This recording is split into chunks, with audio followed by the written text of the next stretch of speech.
Hello, my friends, and welcome back. Thank you very much for being with me again today.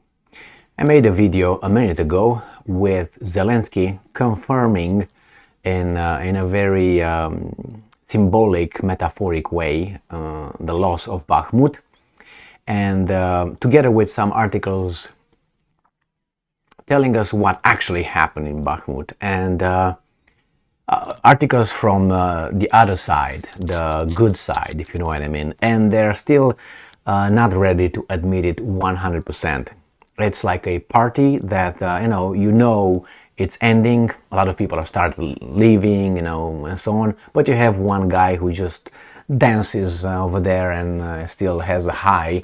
But everybody's going home. So this is kind of like this. They all know it's done, but some media outlets come and say, hey, actually we're not, or we're winning, and everybody's like, oh, we're all going home, man. It's 5 a.m. Let's go.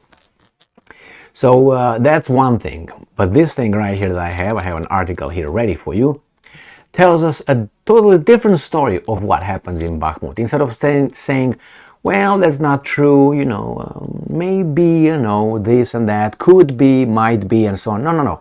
They tell us the Ukrainians are actually winning in Bakhmut at this time. Remember, yesterday the Russians announced they took over or they won and whatever, full control of Bakhmut. And this is the total opposed view or report on what's going on, what the Russians reported, because we don't know what actually reported. Those guys says we won, and this guy says no, we can't because we're winning. Now, obviously, it's just a little nuance. Let's put it mildly and kindly, not truthfully, but kindly, if you know what I mean. Ukrainska Pravda. This is from today, my friends, Sunday, the 21st of May 2023. Ukrainian forces semi-encircle Bakhmut. Russian troops have to switch to defense. That's Ukraine's deputy defense minister. So they semi-encircle. So they're in the process of encircling. They're almost, that's a little bit, what is it? And the Russians switched to defense. That means they are definitely not advancing, right? All right, let's see what these guys are telling us. First, I don't believe anything these guys say right here, just to say, not that I believe the Russians, but hey, Hanna Maliar, she told us that Zaluzny is still alive and doing well, and she asked us to trust her. I don't. But hey, she says that she's the Ukraine's deputy defense minister. I wonder what kind of qualities she's got. But hey, I don't know, so let's move on. So she said that Ukrainian defenders have semi-encircled the city of Bakhmut, enabling them to effectively destroy the Russian army in that area. That area being Bakhmut, because he didn't give us any other clarifications or details than the city of Bakhmut. Okay, she said on Telegram. Quote from Maliar. Russia failed to surround Bakhmut and lost some of the dominant heights around the city. So if they lost it, that means you won. Good. Let's keep reading what she says here. This means the advance of our troops in the suburbs on the flanks, which is still ongoing, makes it very difficult for the enemy to remain in Bakhmut. Makes it difficult, that means they might think of leaving Bakhmut if they can't really remain in Bakhmut.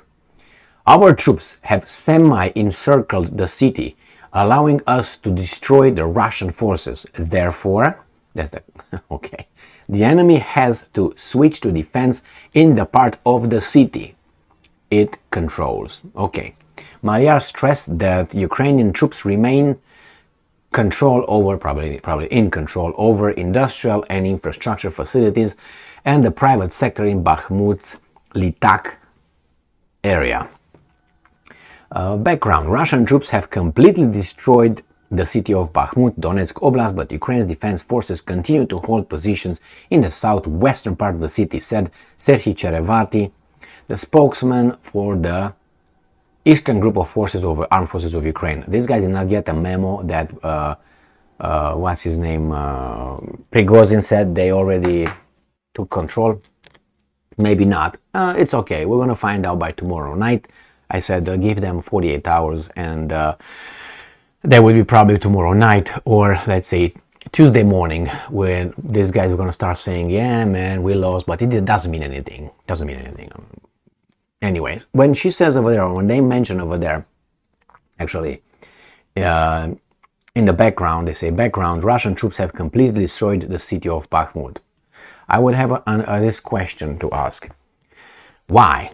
The quick answer these idiots would give us would be because the Russians are bad. Okay, well, put aside science fiction and let's go to reality. Well, is it because your army was in the city? No, it's because the Russians are evil. Okay, got that covered. Let's move on. They are evil. Now, let's move on. Did they fight that city because the Ukrainian army was there or not? I think so.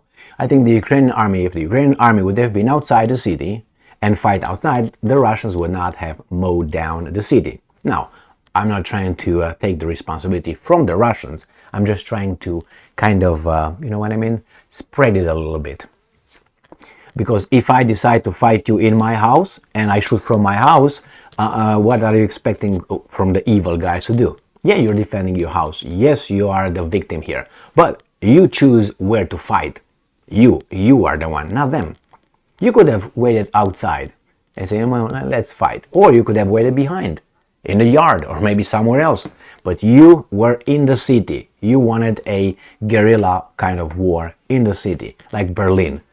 Should the Germans claim that, hey, look what the Soviets did to Berlin in 1945? Would anyone defend? Probably now they would defend, because right now is very fashionable, has been fashionable to kick the Russians in the balls, which were part of the Soviet Union, which the Ukrainians also were, but they forgot about it. And however they turn it, it was a Georgian in charge. It was not a Russian. So when they say where it was the Russians, where? Yeah, they formed the biggest part of. It's like you say, okay, this country is actually California. United States of, the Californians are in charge of America. Why? Because they have the biggest population in the United States of America. That state, the same. Okay, but who's in charge? A guy from, I don't know, from where is it? New Hampshire or wherever he's at, in the northeast. I can't remember. I think New Hampshire, something like this. Is he? New Hampshire, what the hell is that? Sounds around Boston, not Massachusetts. Anyway, he is from there. Biden, the leader of our country. So then you tell those guys are in charge. Well, this guy is obviously an American, right? He is an Irish descent. He's got this. You're gonna say the Irish? Well, he's not a I don't know, Romanian. I can tell you for sure. So in this case, it was Georgian Stalin. It was the Soviet troops made out of this and that and that. And they destroyed Berlin. Why they destroyed Berlin? Because all the German troops got over there to defend Berlin and fight inside of Berlin. They didn't do like the French did to the Germans in the Second World War. When the Germans got to, they're moving towards Paris, the French said, well, we consider Paris an open city. We're not going to defend it. What did the Germans do? Did they destroy it like they destroyed the Soviets? They destroy the Germans? Would they destroy the city as the Soviets destroyed Berlin, or the Russians destroyed Bakhmut? You see, I think the Ukrainians also had a big decision to make over there. And the decision is, let's defend inside the city. All right, the evil guys are going to go over there, and then you have it mowed down. Now, what happened over there? Supposedly they semi-encircled. I don't believe that a bit. But anyway, we're going to find out, as I said, maybe in 24 more hours, more than 24 hours. And as I said, 48 hours from yesterday evening when I made the first video, I said in 48 hours, they're going to come around and say, yeah, actually we lost it, but it's unimportant. That's fine. So if you didn't know, they're encircled, almost semi-encircled, and they're defending. The Russians are defending, and pretty soon running away to Vladivostok. If you believe that. Thank you very much for being with me again today. Stay strong, stay smart, look for the truth, and be just.